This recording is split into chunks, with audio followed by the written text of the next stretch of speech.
Guys শেষ পর্যন্ত রাতুল বৃষ্টিকে এবং বৃষ্টির বাবাকে অনিকের আগের বিয়ের ছবি অর্থাৎ অনিক এবং মেঘলার বিয়ের ছবি দেখিয়ে দিয়েছে।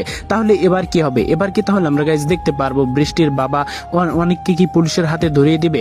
গাইস অন্যদিকে কিন্তু আমরা আরো দেখতে পেয়েছি এই অনিক কিন্তু মেঘলাকে আরো অনেক অপমান করেছে। আমরা দেখতে পেয়েছি যে বৃষ্টির সামনে তাকে কাজের বুয়া হিসাবে পরিচয় করে দিয়েছে। গাইস কি হতে চলেছে গরিব ঘরের রাজপুত্র নাটকের আগামী এই 11 নম্বর পর্বে বা আগামী 11 নম্বর পর্বটি কিভাবে দেখবেন সবার আগে এই সমস্ত বিষয় কিন্তু জানতে পারবেন আমাদের আজকের ভিডিওটির মাধ্যমে। তাই গেস আজকের ভিডিওটি একটু না টেনে সম্পূর্ণ দেখতে থাকুন। আর চ্যানেলটি যদি এখনো সাবস্ক্রাইব করে না থাকেন, এই গরিব ঘরের রাজপুত্র নাটকটি যারা দেখতে ভালোবাসেন থাকেন তারাই কিন্তু এই চ্যানেলটি সাবস্ক্রাইব করবেন।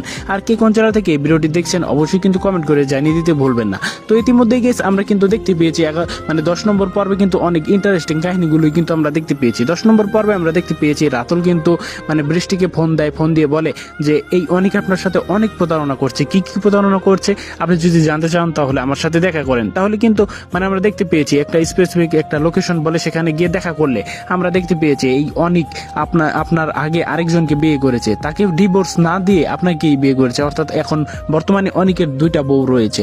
তো আমরা দেখতে পেয়েছি এটা কিন্তু দেখার শোনার পরে কিন্তু বৃষ্টি অনেক শক্ত হয়ে গিয়েছে। তারপরেও কিন্তু আমরা দেখতে পেয়েছি তাকে কিন্তু একটি ছবি দেখাইতে চেয়েছিল, যে ছবিটি কিন্তু তখন দেখাতে পারেনি। সেখানে কিন্তু অনিক চলে এসেছিল।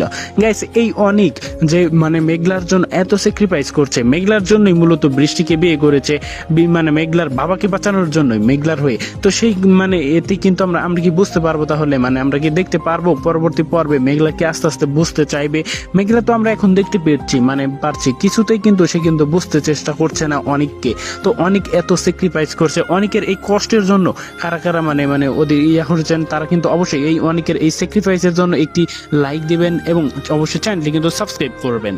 তো আমরা কিন্তু শেষ পর্যন্ত আমরা দেখতেই পেলাম যে রাতুল কিন্তু শেষ পর্যন্ত বৃষ্টির বাবার কাছে এসেছে। বৃষ্টির বাবার কাছে এসে কিন্তু বলেছে যে আপনার মেয়ের জামাই অর্থাৎ আমার বন্ধু যে অনেক, সে তো আপনার মেয়ের সাথে অনেক বড় প্রতারণা করছে। আপনার মেয়ের আগে সে অন্য একজন মেয়েকে বিয়ে করেছিল, তাকে এখন পর্যন্ত ডিভোর্স না দিয়ে আপনার মেয়েকে বিয়ে করেছে শুধুমাত্র সম্পদের আশায়। গাইস আমরা কিন্তু জানি এই রাতুল কিন্তু এটা করছে আবারও অনেককে পথের ফকির বানাবে, এজন্যই কিন্তু। তো আমরা কিন্তু দেখতেই পেয়েছি রাতুল সাথে সাথে চলে আসার পর অনেক রিয়েক্ট করে, বলে যে তুই এখনই বেড়ে যা আমার এখান থেকে। তখন কিন্তু বলে যে বৃষ্টির বাবা এবং বৃষ্টি বলে যে না, সে থাকবে। সে কি প্রমাণ দেখাতে চায় সেটা আমরা দেখবো, আমরা জানতে চাই কি প্রমাণ সে দেখাতে চাই। তুমি আমাদের সাথে কি কি করেছো, কি প্রতারণা করছো, কি সে বলছে সেটা আমরা জানতে চাই। তো তখনই কিন্তু আমরা দেখতে পেয়েছি তার বিয়ের আগের ছবি কিন্তু দেখা দেয়। তখন কিন্তু আমরা দেখতে পেয়েছি সে শক খেয়ে যায়। তাহলে পরবর্তী পর্বে কি হবে? পরবর্তী পর্বে কি গাইস আমরা দেখতে পারবো তাকে পুলিশের হাতে তুলে দিবে? আপনার কি মনে হয় গাইস? অনেক কি তাহলে শেষ পর্যন্ত পরাজিত হয়ে যাবে? আপনার কি মনে হয় সেটা কিন্তু অবশ্যই কমেন্ট করে জানিয়ে দিতে বলবেন না। এছাড়াও গাইস আর পরবর্তী 11 নম্বর পর্বটি হতে চলেছে এ যাবৎকালের সবচেয়ে ধামাকাদার পর্ব। কারণ পরবর্তী পর্বে গাইস আমরা দেখতে পারবো আরো নানান কাহিনী, নানান ইন্টারেস্টিং ঘটনাগুলো, নানা চমকপ্রদ ঘটনা।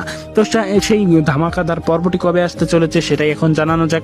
গাইস সেই পর্বটি আসতে চলেছে আগামী শনিবার দিন, অর্থাৎ আগামী শনিবার দিনই কিন্তু দেখতে পারবেন এই গরিব ঘরের রাজপুত্র নাটকের আগামী 11 নম্বর পর্বটি।